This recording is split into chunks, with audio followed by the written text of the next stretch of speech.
Deer aspirants, আজকে যে বিষয়টা আপনাদের সঙ্গে আলোচনা করব সেটা হচ্ছে সারাংশ। তো সারাংশ আমি একটা ছোট্ট একটা স্ক্রিন আপনাদের সঙ্গে শেয়ার করছি, যেখানে সারাংশতে বলছে যে লেখাপড়া একটা খুব বড় মানসিক দুঃসাহসিকতা। পুরো সারাংশতে 51টি শব্দ রয়েছে, তার 1/3 করতে হবে আমাদেরকে। তো 17 অথবা 18টা শব্দে আমাদেরকে লিখতে হবে।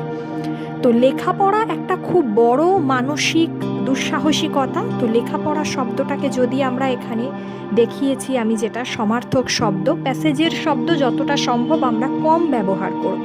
তাই পড়াশোনা বলতে পারি, এটা এমনই একটা অভিযান। দুঃসাহসিকতা এক্ষেত্রে আমরা ব্যবহার করেছি আমি অভিযান।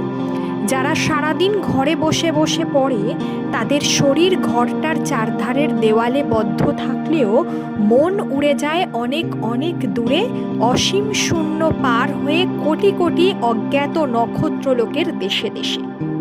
তো সেক্ষেত্রে আমরা বলতে পারি যে এতখানি বর্ণনা যেটা দেওয়া হয়েছে আমরা তো সেটা দেব না।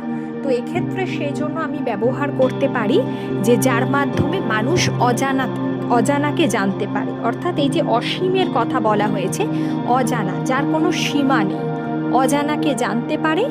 আর তারপরেই আমরা বলতে পারি যে সময়ের কুয়াশা ভেদ করে তাদের মন ফিরে যায় একেবারে পৃথিবীর সে যুগে যখন মানুষ সৃষ্টি আরম্ভ করেনি, অর্থাৎ সৃষ্টির আদি যুগে। অজানাকে জানতে পারে, পৌঁছে যেতে পারে সৃষ্টির আদি যুগে।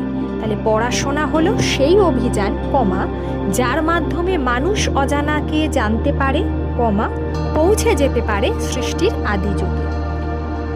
এই পুরো যে সারাংশটা দেওয়া হয়েছে সেটাকে যদি আমরা সার সংক্ষেপ করি, তার যে অন্তর্নিহিত অর্থ এটাই আসতে পারে। এবং আপনাদেরকেও যদি লিখতে হয় তাহলে অবশ্যই এগুলো খেয়াল রাখতে হবে যে 1/3 লিখতে হবে।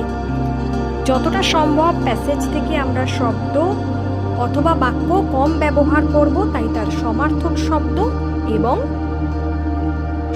শব্দ আমরা ব্যবহার করব। তাহলে আজকে থাকলো এই পর্যন্ত।